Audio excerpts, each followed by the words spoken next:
en juillet prochain à Tokyo, au Japon, après l'avoir emporté à la phase de qualification à Dakar, au Sénégal. Sakobi Marcella et Yumba Thérèse, deux championnes congolaises. Elles ont aussi présenté leur ceinture au président de la République. Ces deux jeunes filles sont des demi-finalistes de Jeux de qualification de Dakar. Un motif de fierté manifesté par le président de la Fédération congolaise de boxe, Ferdinand Ilunga Luyolo. Et aujourd'hui, au niveau de la WC, nous sommes champions du monde numéro 1 avec Junior Makabou. Et il y a Bakole aussi sur le plan international continental, Bakole, qui est aussi champion continental WC. Il y a aussi, comme vous venez de voir, au niveau de la fête aussi, on a raflé presque 3 ceintures. Donc tout va bien, c'est d'ici rien qu'on met dans le travail. C'est ainsi que l'occasion que je rappelle à tous les boxeurs de ne pas suivre tous ces gens qui sont en train de les induire en erreur avec des ceintures qui n'ont pas de nom, avec des ceci. C'est mieux de suivre notre voie de la fédération pour que nous puissions faire de bons champions. Et bientôt, comme on vient de vous le dire, on aura l'Académie Makabou ici. Nous venons de remporter, nous venons de gagner quelque chose de grand chez le chef de l'État pour l'Académie Fondation Makabou ici, qui va accompagner la fédération pour encadrer les boxeurs dans notre République démocratique du Congo.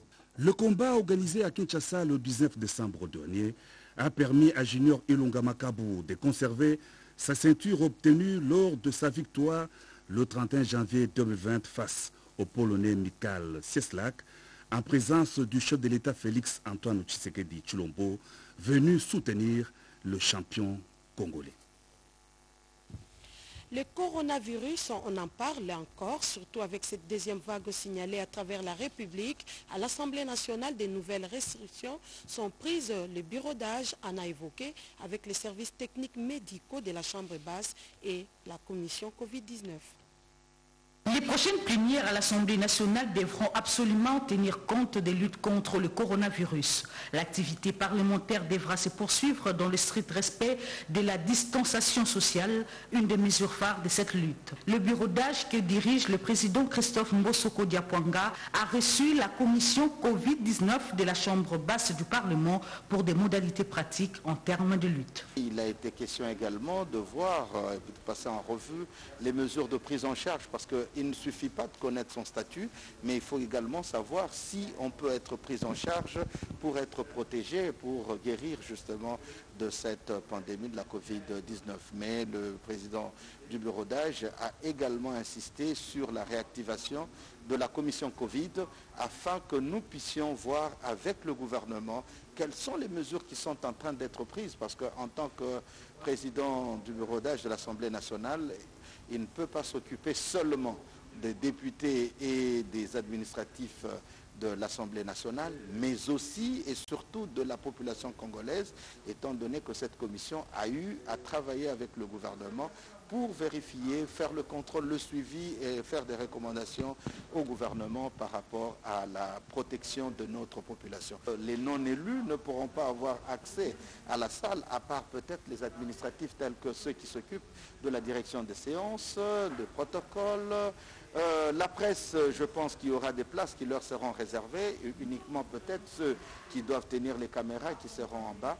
Mais vous comprendrez qu'aujourd'hui, plus que jamais, notre peuple a besoin de savoir ce qui se passe à l'Assemblée nationale. Donc il y aura, selon les propositions du président du bureau d'âge, il faudrait à ce moment-là voir avec la RTNC pour voir si toutes nos séances peuvent être diffusées soit en direct, soit en différé, mais de manière intégrale, afin que tout le monde sache qu'en restant à la maison, il peut suivre ce qui se passe à l'Assemblée nationale. Au cours de la même réunion, le président du bureau d'âge a aussi échangé avec les services techniques médicaux de l'administration de l'Assemblée nationale pour contrer cette deuxième vague de Covid-19.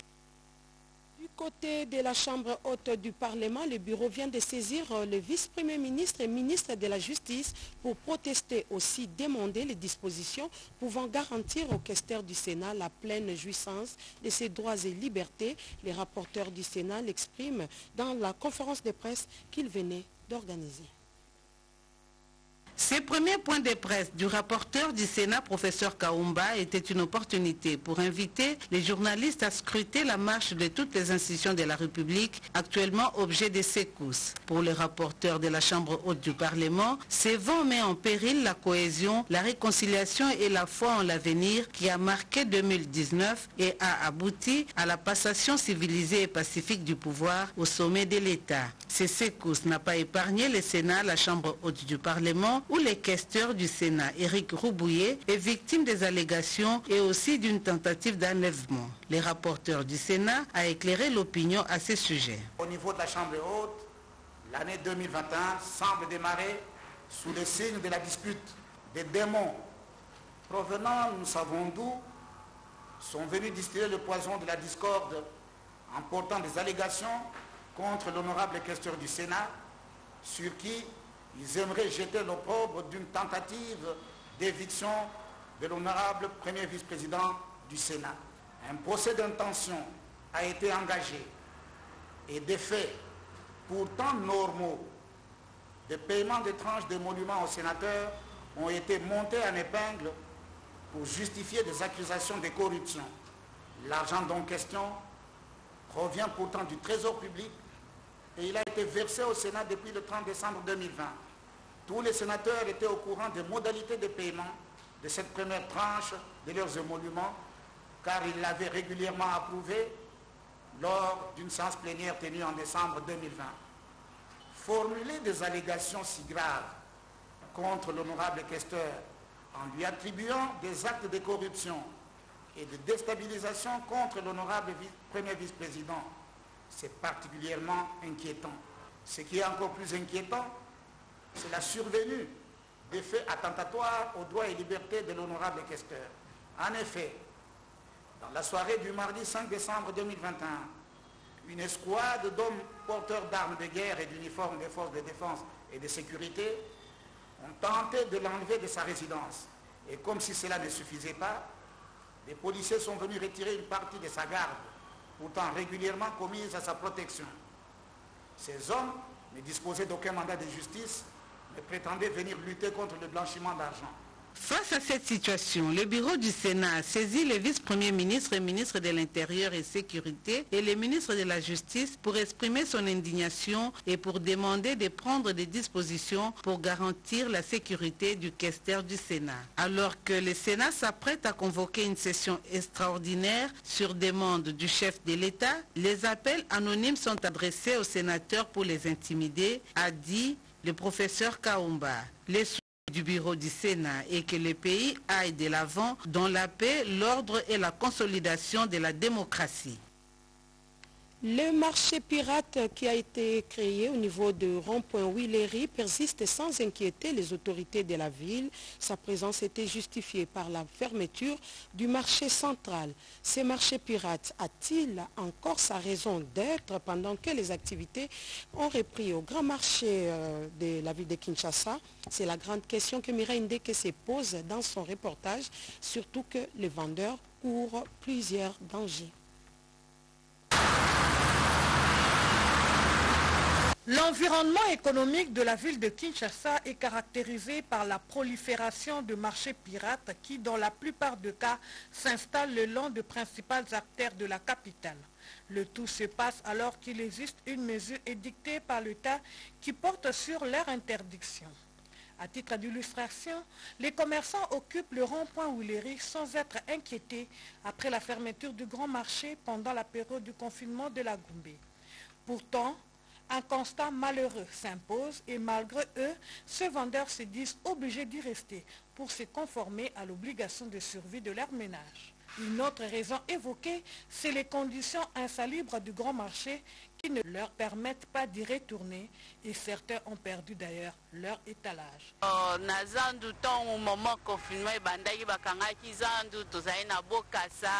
Lorsqu'on a fermé le marché lors du confinement, nous étions obligés de chercher comment nourrir nos enfants.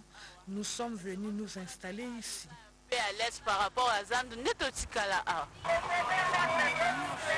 Du côté du marché central, les syndicalistes qui assument les affaires courantes ne savent pas prendre des décisions efficaces suite à l'absence du comité de gestion du marché. Ils sollicitent les autorités à remédier à la situation pour le bon fonctionnement du marché. Le marché jusqu'à ce jour, c'est rempli de vendeurs. Ceux qui sont partis, ils sont en train de rentrer chaque jour. Il y a des vendeurs qui entrent au marché central. Donc les mamans-là, s'ils ont leur place au marché central, leur table d'étalage, n'empêche qu'ils reviennent. Nous déplorons simplement la non-assistance de l'autorité urbaine. Jusque-là, le marché ne fonctionne pas. Nous ne savons pas des raisons pour lesquelles l'administration n'est pas ouverte. C'est à l'autorité urbaine seule de savoir comment il peut nommer ses administrateurs. Ce n'est pas nous les syndicats de le faire. Entre-temps, le marché pirate du rond-point Wouléry persiste. Sans les installations hygiéniques, il y a lieu de se poser la question de savoir comment les commerçants procèdent à cas de besoin.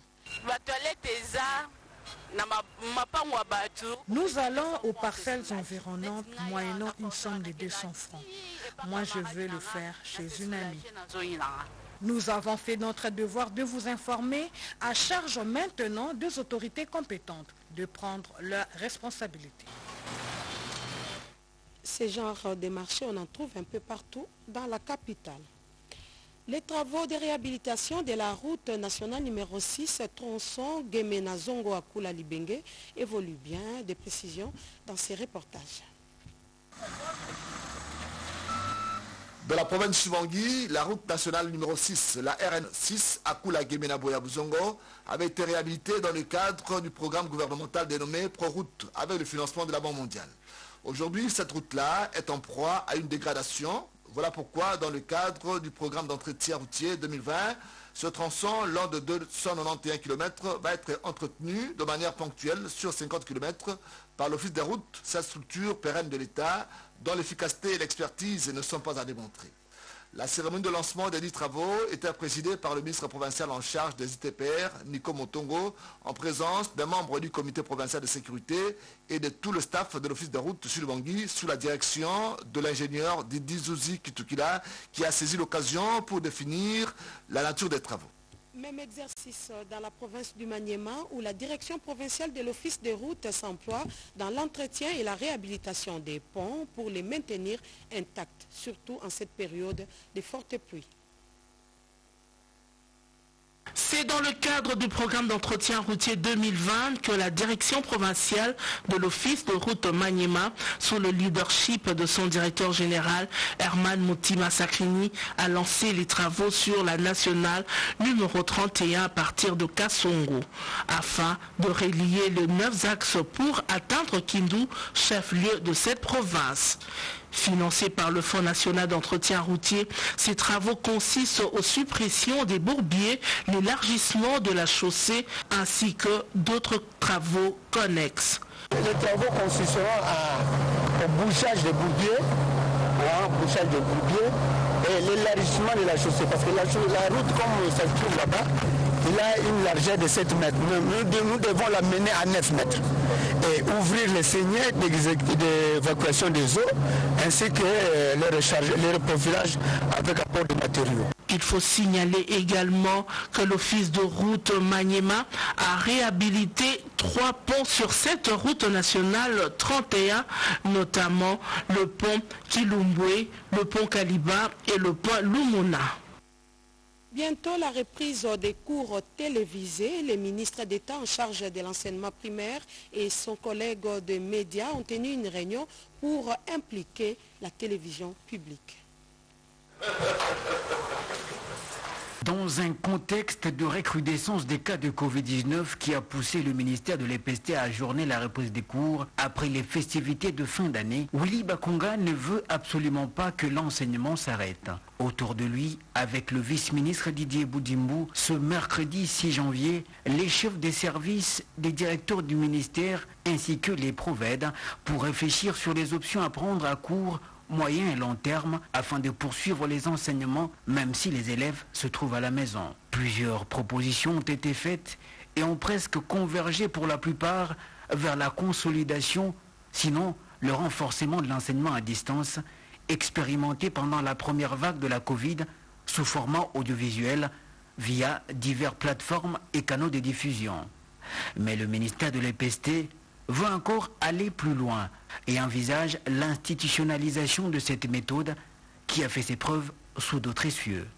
Et son Excellence, Monsieur le ministre d'État, au regard de la situation d'urgence, a réuni tout un parterre des cadres du ministère de l'EPST pour réfléchir sur l'institutionnalisation de la formation à distance de nos enfants. Ce qui a été décidé, c'est de voir se mettre en place le cadre institutionnel de la formation continue, formation à distance des élèves. Il a été décidé également qu'un plan directeur soit mis en place pour que cela s'organise de manière coordonnée à tous les différents niveaux que j'ai cités ici, national, provincial et local. Et donc les équipes seront mises en place selon qu'il y aura des spécialistes en pédagogie et il y aura également des spécialistes en communication. Parce qu'il est à savoir que les matières doivent être préparées. Au-delà d'être préparées, ces matières doivent être numérisées. Et ces matières qui sont préparées, numérisées, doivent être validées et diffusées. Les partenaires éducatifs seront aussi associés à cette démarche qui devra faire l'appel à des nouvelles ressources humaines et financières pour appuyer le gouvernement dans cette tâche qui s'annonce ardue du point de vue financier. De ce mercredi, des équipes ont été constituées pour élaborer un plan directeur censé guider les actions à venir dans une approche participative et dans l'urgence. Vous venez là de suivre les échanges entre les ministres de l'enseignement primaire, secondaire et professionnel, Willy Bakonga, avec les chefs des divisions urbaines de ces secteurs. À présent, suivant cet échange entre les ministres d'État, Willy Bakonga et les ministres des médias, c'était autour de la reprise des cours télévisés et qui seront particulièrement diffusés sur la RTNC. Pas de reprise de cours pendant un moment en République démocratique du Congo pour les élèves de primaire et secondaire. Ainsi en a décidé le comité multisectoriel des ripostes contre la Covid-19. Le ministre d'État, ministre de l'enseignement primaire, secondaire et technique, Willy Bakonga Wilma, s'est rendu au cabinet du ministre d'État, ministre de la Communication et Médias, David Jolinet Diwan Professeur Makelele, afin de réfléchir comment occuper les enfants de la RDC pendant cette période de la deuxième vague du coronavirus, afin que le calendrier scolaire ne souffre pas. Les deux membres du gouvernement se sont mis d'accord pour que la télévision nationale soit mise à contribution avec le classe télévisé. On ne refuse pas que les enfants reprennent le chemin de l'école. Mais si, quand les indicateurs, quand les paramètres, n'est-ce pas, de la santé nous montrent qu'on ne peut pas oser, on ne peut pas prendre ces risques-là, d'exposer nos enfants à la maladie, nous ne pouvons pas suivre ce que les parents disent. Nous ne pouvons pas faire des choses dans la précipitation puisqu'on veut étudier. C'est vrai qu'après 2 semaines, on va retourner à la cellule de riposte, à l'INRB, pour faire l'évaluation et on verra si les indicateurs sont bons. Donc nous allons reprendre les cours, mais aujourd'hui, il faudrait absolument que nous mettions les enfants à l'abri, n'est-ce pas, de ces dangers qui nous guettent et nous ne pouvons pas accepter qu'un seul enfant soit contaminé. La Radio-Télévision nationale congolaise, et qui a parmi ses missions justement d'aider le gouvernement à faire en sorte que toutes les missions des services publics puissent être remplies en l'espèce et diffusées à travers tout le reste du pays et même ailleurs. Et c'est donc le sens de la démarche de mon collègue ministre de l'EPST. Et donc il est un devoir impérieux de l'État d'aider à ce que les enfants qui vont rester à la maison pendant cette période ne puissent pas manquer de l'éducation à laquelle ils ont droit. Ils ne se payent pas. Ce savoir-là, il est un savoir gratuit puisque l'enseignement est public, la télévision est publique, donc nous devons combiner ce caractère public dans l'intérêt bien compris de nos enfants. Avant de se dire au revoir, le ministre d'État, ministre de la Communication et Médias, porte-parole du gouvernement, en a profité pour remettre à son collègue de l'EPST les différents supports de sensibilisation contre la Covid-19 produits par son cabinet. Lors de son séjour dans les Haut-Katanga, le ministre des Mines a visité l'usine de production de cuivre dans cette partie du pays. Le ministre de Mines, le professeur Willy Kitobo Samsoni, a profité de sa mission dans le Haut-Katanga et au Lualaba pour visiter premièrement la nouvelle usine métallurgique de la société Somika et l'usine acide construite dans son territoire de Kipushi, précisément dans la chefferie de Kaponda, à côté de la mine de Lupoto.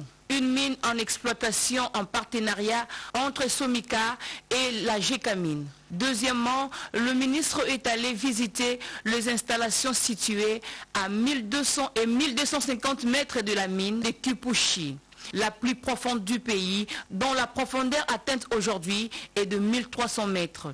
Cette mine est en rénovation par la société Kiko, qui est en partenariat avec la Gécamine. Récupérer la mine de Kipushi, c'était un travail qui demandait beaucoup d'efforts.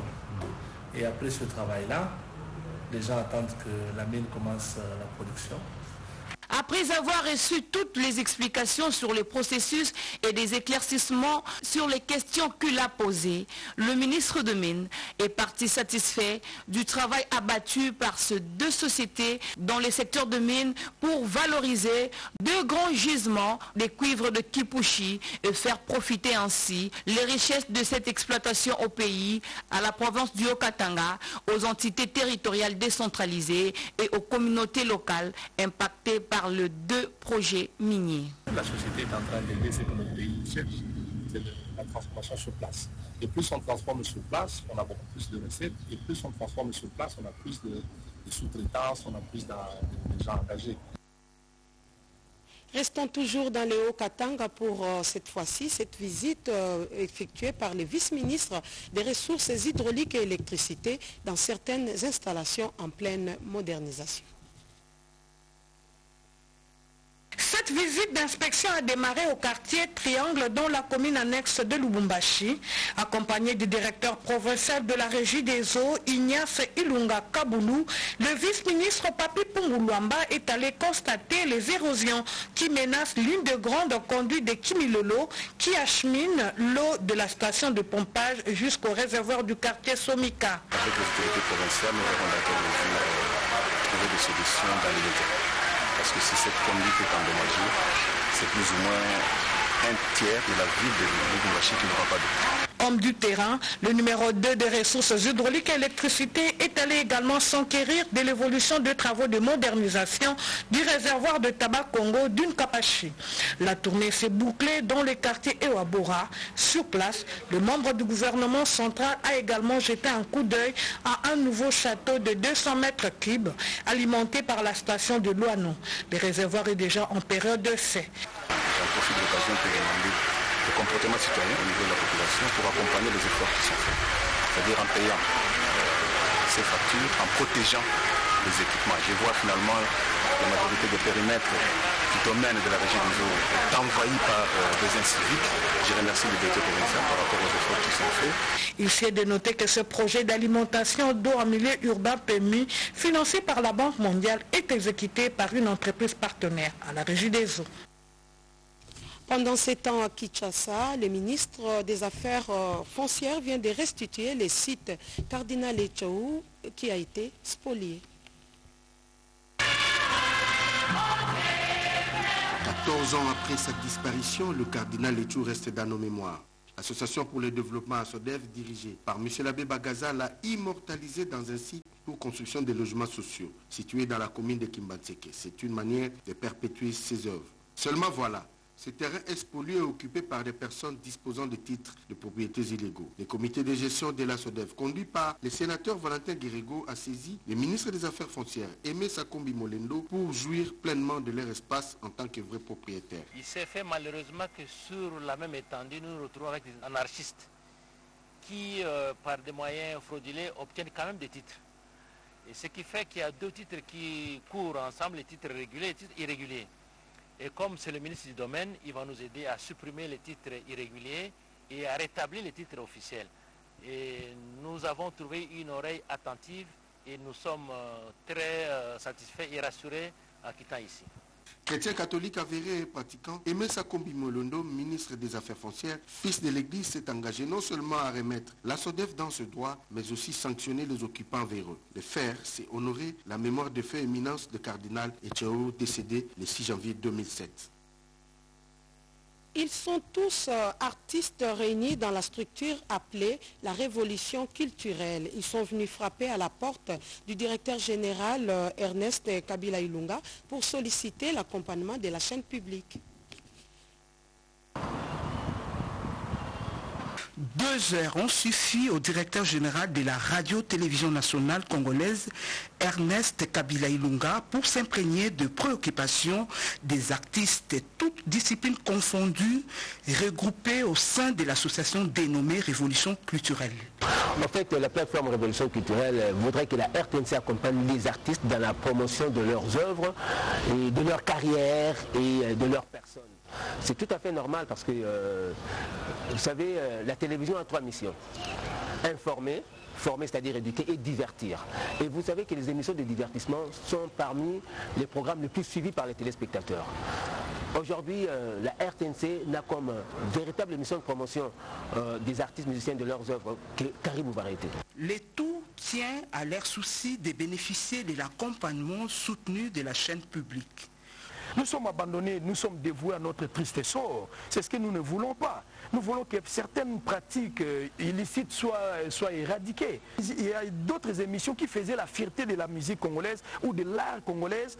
Ces émissions ne font plus partie de la RTNC. Ce sont des désarrois. Ça nous fait très mal. Il faut quand même que la RTNC parvienne à reprendre sa culture, à reprendre ses habitudes. On a perdu beaucoup d'émissions telles que les Bazars, on a perdu les émissions telles que les Vedettes en herbe, les variétés samedi soir. Ça faisait, parce que la RTNC c'est le miroir de la RDC.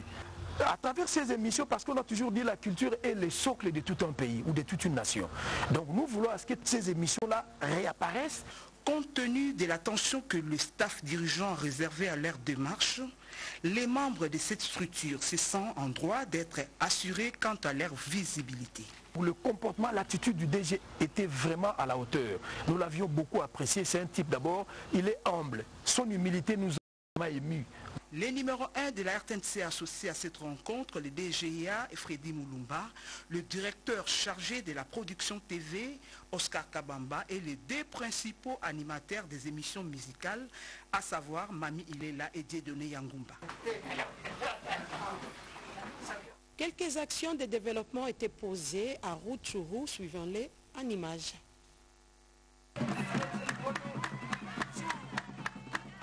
L'année 2020, une année qui n'aura laissé personne indifférent. Une année qui a mis toute l'humanité à genoux. Heureusement que la terre est remplie de personnalités de bienfaisance.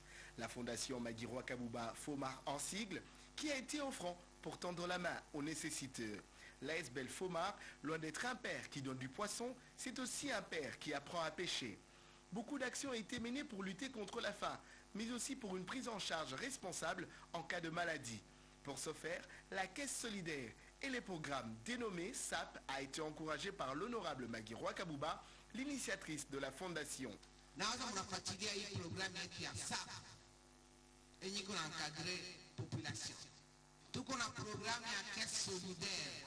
À propos de la caisse de la solidarité, nous allons faire en sorte que cette caisse puisse aider nos frères et nos sœurs qui ont beaucoup de problèmes. Nous allons y mettre pour que tout le monde trouve son compte. Pour lutter contre l'insécurité qui sévit dans l'est de la RDC, elle a notamment soutenu et lancé la campagne Zéro Kidnapping dans son Rutshuru natal. Objectif yetu kidnapping zéro. Objectif yetu ni nini? Kidnapping zéro. Kidnapping. Le centre de formation a été mis en place pour pallier aux problèmes liés au chômage. Tout en sachant que l'entrepreneuriat reste le levier incontournable pour augmenter les niveaux de vie de la population de la RDC. Les pourquoi de l'implication de la Fondation dans l'agriculture. Pour commencer l'année 2021 en toute beauté, quoi de plus normal de partager avec l'association de personnes de 3e âge pour mieux faire la fête de la viande et de la farine a rendu possible la fête du 1er janvier 2021. malgré la crise qui sévit dans le pays. Que dire de plus? Les actions de la Fondation Magui Rwakabouba est loin de s'arrêter là. Suivre là les actions posées par Magui Rwakabouba, présidente de la fondation qui porte son nom. Une messe d'action de grâce a été dite en mémoire de Monseigneur Songa Songa. De ces reportages nous en dit plus. Au cours de cette messe de suffrage, l'officiant du jour, l'évêque auxiliaire de l'archidiocèse de Kinshasa, Tchomba, a exhorté sur le talent que Dieu donne à chacun de nous pendant notre séjour sur terre. Mandaté par les cardinals pour dire cette messe à mémoire de Monseigneur Floribert Songa Songa, il s'est attardé sur les actions de l'illustre disparu tout au long de sa vie qui ont été ponctuées par l'amour pour les brebis du Seigneur et la fidélité à ses promesses de vœux ecclésiastiques. Ordonné prêtre à l'âge de 27 ans, Monseigneur Songa Songa a consacré toute sa vie à Dieu.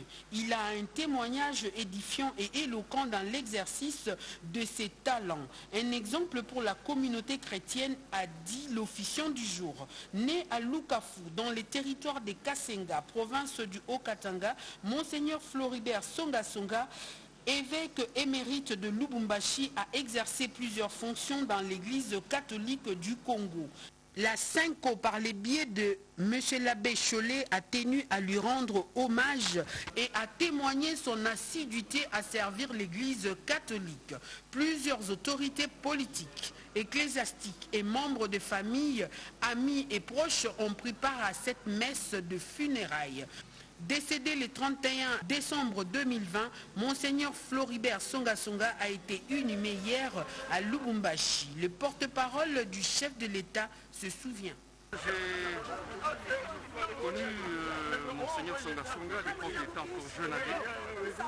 Ensuite j'ai eu le plaisir de le revoir de nouveau quand il était archevêque de Lubumbashi en tant que paroissien de la cathédrale. J'ai pu le rencontrer à plusieurs reprises, participer aux célébrations qu'il a effectuées. Mais bien plus encore, il m'a fait le plaisir et l'honneur de me recevoir avec mon épouse dans sa résidence en face de la cathédrale. Et ça a été pour moi un très très grand moment. C'est vrai qu'à l'époque, Monseigneur était déjà malade. Plus de recettes pour répondre aux attentes du gouvernement et à la vision sociale du chef de l'État, c'est parmi les recommandations de la 15e réunion des directeurs des douanes qui vient de se clôturer. Cédric Kenina nous en parle. Tout s'est déroulé par visioconférence et les engagements pris seront suivis à la lettre pour permettre au gouvernement de la République d'asseoir la politique sociale du chef de l'État qui met sur un piédestal l'homme congolais et son bien-être. La 15e réunion des directeurs de l'administration douanière a permis de faire les points sur les activités douanières et accisiennes de 2020 et décliner par la suite les stratégies des directions centrales. À la clôture de ces assises, le directeur général intérimaire de la DGDA, Jean-Baptiste Kongolomouchi, a félicité les directeurs centraux et provinciaux pour avoir fait preuve d'innovation et d'efficacité dans le travail, tout en rappelant le contexte dans lequel ce service mobilisateur des recettes fait face, notamment la crise sanitaire et qui nécessite une aptitude résiliente. En principe, nous devons réarmer notre morale quant à la lutte effrénée contre les antivaleurs et la contrebande, mais aussi chercher d'autres mécanismes. Il y a aussi le fait que le président de la République a été élu par ses pairs comme président de l'Union africaine. C'est-à-dire que nous serons obligés d'entrer de plein pied dans la zone de libre-échange continentale africaine. Cela veut dire que la plupart des marchandises qui devraient être taxées pourront ne pas être taxées parce qu'elles proviendront des pays africains. Mais nous avons pu prendre certaines mesures, notamment sur l'évaluation correcte, la définition des règles d'origine, mais aussi nous insistons sur les recettes locales, notamment sur ce qui concerne les droits d'accise. Par ailleurs, pour l'exercice 2020, la douane a pu mobiliser pour les comptes du Trésor public près de 2,016 milliards 169 millions 480 687 centimes francs congolais.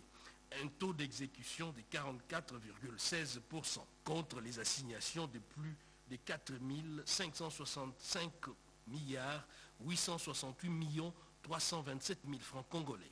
Et pour 2021, les prévisions budgétaires s'élèvent à près de 2 606 milliards 726 millions 552 756 francs congolais. Une trentaine de recommandations égrenées par les secrétariats techniques formulées pour enfin crever les plafonds des assignations. La délégation française au commissariat général de la police nationale congolaise au menu la reprise de la grande coopération entre la police de la RDC et la police française. Reportage. La coopération entre la police nationale et la police française reprend des plus belles. Ce mercredi 6 janvier 2021, cette coopération a été scellée par la visite d'une délégation de la police française rendue au commissaire général de la PNC, le général Baudouin Amouli Baïgoua. Partie congolaise était représentée par le commissaire général et son staff. La partie française était représentée par le général Thierry Marchand, directeur de sécurité et de défense au ministère de l'Europe et des Affaires étrangères, et l'ambassadeur de la France en RDC. L'exhibition de ce mercredi portait sur le fonctionnement du fichier criminel, des infractions constatées et auteurs présumés qui est la base des données et un système d'information consistant à regrouper de renseignements auteurs de la commission des faits infractionnels, de victimes, des auteurs présumés d'infractions. Après cet exposé, il s'en est suivi la descente sur terrain, la visite de la salle d'encodage, la visite au commissariat de la police de Gambela pour constater l'effectivité de l'installation du FCACAP dans les commissariats et puis la visite du bureau de la police scientifique. Au cours de cette visite, les deux parties se sont présentées, levé de nouvelles lampes. Suivons à présent ces colloques organisés au Nord Kivu à l'intention des députés provinciaux. Si hier, cela ne pouvait apparaître que comme un simple projet, les quelques députés provinciaux élus du Nord Kivu et les membres du directoire de la Convention de fédéralistes pour la démocratie chrétienne sont finalement passés à l'étape de la concrétisation. Il s'agit de la conception et de la mise en place de stratégies marketing politiques. C'est à travers un colloque de 4 jours en vue de hisser haut l'héritage de fait président Vena Chipas. Dans cette démarche, l'expertise du coach Eugène Kandolo est mise à contribution. La présidente de la COFEDEC, Filia Kaindo, s'est dit optimiste quant aux résultats attendus. Ce colloque a pour objectif de nous reconstruire, de nous former et de nous armer, de mettre en application la ligne de conduite du parti en 2021, de mettre en place nos stratégies de gestion politique, afin de transcrire, comme il le faut, sur les annales du pays, les recommandations de nos populations que nous représentons ici. Elle se félicite par ailleurs du travail abattu par l'actuel staff dirigeant. La COFEDEC, une année après, compte sa fédération de Kinshasa, sa fédération du Sud Ubangi, sa fédération du Nord Kivu, sa fédération du Sud Kivu, de la Chopo et du Haut-Katanga. Et tout ça, c'est un travail d'équipe que tout le monde a accepté de faire. À travers cette mise à niveau des cadres, la COFEDEC espère voir son drapeau flotter dans les 4 coins de la République démocratique du Congo. Voilà quelques nouvelles avant de nous séparer. La Ligue des jeunes de l'UDPS Tshisekedi, au travers de son président Dr Emani Dioko et au nom de la jeunesse de l'UDPS et de l'Union sacrée de la nation, présente ses meilleurs vœux de longévité, de bonne santé et de sagesse au chef de l'État, son Excellence, Monsieur le Président de la République, Félix-Antoine Tshisekedi Tshilombo, et à la distinguée Première Dame, Denise Nyakero Tshisekedi. Au président de l'UDPS, honorable Jean-Marc Kabound, disais-je, et au secrétaire général Augustin Kabouya, qui ne ménage aucun effort pour accompagner la vision du chef de l'État, à notre maman Kassalou Marthe, symbole de la constance et de la persévérance, au cadre du parti partant des cellules jusqu'au niveau national. Vos sacrifices ne sont pas vains. Aux députés nationaux de l'Union sacrée de la nation qui ont bravé la peur et ont rejoint les camps de la patrie, aux jeunes du plus grand parti de la RDC, l'Union pour la démocratie et le progrès social, UDPS Tshisekedi, aux jeunes de l'Union sacrée de la nation et aux jeunes de la RDC dans son ensemble, que cette nouvelle année nous rende plus unis et déterminés à prendre les plus belles élans dans la paix et la justice. C'est signé Dr Emani Djoko, président ad interim de la Ligue des jeunes de l'UDPS. Et puis nous avons ces communiqués de l'Assemblée nationale, où le bureau d'âge de l'Assemblée nationale, par voie de son président, honorable Mbosso Kodiapwanga Christophe, présente ses condoléances à l'honorable Eve Bazaïba, députée nationale, à toute la famille biologique et politique, à la suite de la disparition inopinée de son mari, le député national Massoudi Kalombo Ben Massoudi, sénateur honoraire Ben Massoudi Kalombo Ben Massoudi, mort survenu ce samedi 2 janvier 2021 à Kinshasa. C'est signé honorable Gaël Boussa Obamboulé.